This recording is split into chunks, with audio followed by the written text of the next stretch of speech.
માહિતી મુજબ આરોપીઓ દ્વારા ફરિયાદીને બોટલ ફાર્મી નામની વેબસાઇટ પરથી સંપર્ક કરવામાં આવ્યો. આરોપીઓએ ફોરેક્સ ટ્રેડિંગમાં રોકાણ કરવાથી દર મહિને 5 થી 6% જેટલો નફો મળશે તેવી લાલચ આપી. એટલું જ નહીં, રોકાણ પર વધારાના ગિફ્ટ અને TLC કોઈન આપવાની વાત કરી વિશ્વાસમાં લઈ લીધા. લાલચમાં આવી ફરિયાદી અલગ અલગ બેંક એકાઉન્ટમાં કુલ ₹56,92,480 જેટલી રકમ ટ્રાન્સફર કરી. બાદમાં કોઈ નફો ન મળતા પોતે છેતરાઈ ગયાનું ભાન થયું અને પોલીસ ફરિયાદ નોંધાવી. ફરિયાદના આધારે પોલીસે તપાસ હાથ ધરી. ટેકનિકલ એનાલિસિસ અને બેંક એકાઉન્ટની વિગતોના આધારે આરોપી સોમપુરી, કિશનપુરી, સરદારપુરી ગોસ્વામીને વડોદરા શહેરમાંથી ઝડપી પાડવામાં આવ્યો.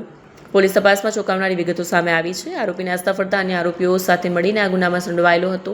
આ ગેંગ દ્વારા દેશભરમાં અનેક લોકોને ટાર્ગેટ કરવામાં આવ્યાની શક્યતા છે. ફરિયાદીએ જે બેંક એકાઉન્ટમાં પૈસા ટ્રાન્સફર કર્યા તે એકાઉન્ટ સામે દેશભરમાં કુલ 50 જેટલી ફરિયાદો નોંધાઈ ચૂકી છે અને આશરે 10 કરોડથી વધુની છેતરપિંડી થયેલી હોવાનું સામે આવ્યું છે. આ ઉપરાંત આરોપીએ વિદેશમાં અનેક વખત પ્રવાસ કર્યા હોવાનું પણ ખુલ્યું છે, જેનાથી આ સમગ્ર ગેંગ આંતરરાષ્ટ્રીય સ્તરે કાર્યરત હોવાની આશંકા મજબૂત બની છે. ફોરેક્સ ટ્રેડિંગમાં ઇન્વેસ્ટ કરવાથી વધારો નફો મળશે એમ જણાવી ફરિયાદીથી 56,92,000 રૂપિયાની છેતરપિંડી કરનાર જે આરોપી છે એમની ધરપકડ સાયબર સેલ દ્વારા વડોદરા ખાતેથી કરવામાં આવ્યું છે. એમાં ખરેખર જે ફરિયાદી છે એમનો એક ઓળખીતા વ્યક્તિ હતું વડોદરાવાળો.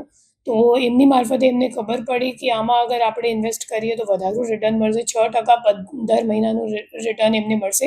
તો એમ જણાવી એવી લાલચ આપી. પછી એમની મુલાકાત જે આપણે અટક કરેલ આરોપી છે ગોસ્વામી, સોમપુરી ગોસ્વામી, એમની સાથે એમની ઓળખ થઈ અને પછી સોમપુરી ગોસ્વામીએ એમની 56,92,000 રૂપિયા 3 બેંક એકાઉન્ટમાં લઈને અને પછી એમને કંઈક વિડ્રો કરવા દીધું નથી અને એવી રીતે એમની સાથે છેતરપિંડી કરવામાં આવ્યું છે.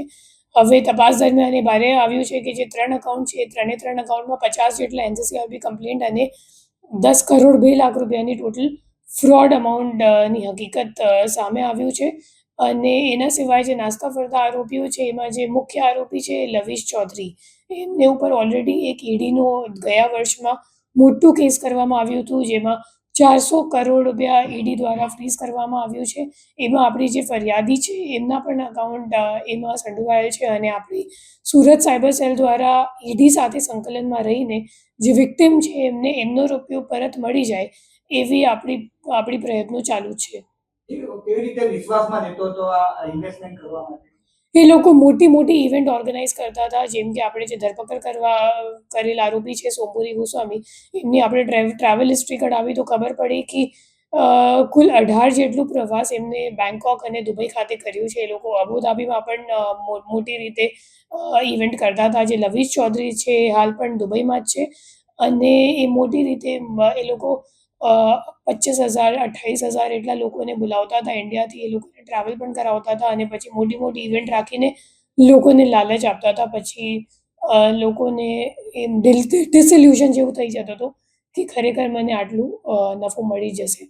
પછી હવે ગયા મહિનામાં જ્યારે હિમાચલ પ્રદેશમાં ઘણા બધા FIR નોંધવામાં આવ્યું ત્યારે ખબર પડી કે એ લોકો ખરેખર લોકો સાથે ફ્રોડ કરે છે અને પછી એની તપાસ ઈડીને સોંપવામાં આવી હતી.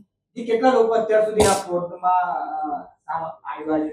તો આપણી પાસે જે એક જ વિક્ટિમ આવ્યા છે એમની જે 3 એકાઉન્ટમાં પૈસા ગયા છે એ 3 એકાઉન્ટમાં 50 જેટલા NCCRB કમ્પ્લેન્ટ નોંધાયેલ છે અને 10 કરોડ જેટલાની ફ્રોડ આપણા કેસમાં સામે આવ્યું છે. એમ આપણે ઈડીની અગર તપાસ જોઈએ, કેમ કે જે મુખ્ય આરોપી છે એ સેમ છે, લવિશ ચૌધરી નામનું, અને એમને વિરુદ્ધ રેડ કોર્નર નોટિસ પણ જાહેર કરવામાં આવી ગયું છે.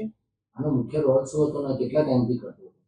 તો આજે આપણો સોમપુરી ગોસ્વામી છે એ છેલ્લા 2023થી આ કામ કરે છે અને 2023થી એમની ટ્રાવેલ હિસ્ટ્રી પણ જોવા મળે છે કે ખરેખર ફ્રિકવન્ટલી દુબઈ ટ્રાવેલ કરતો હતો, પછી બેંકોક પણ પ્રવાસ કરતો હતો, વિદેશ પ્રવાસ.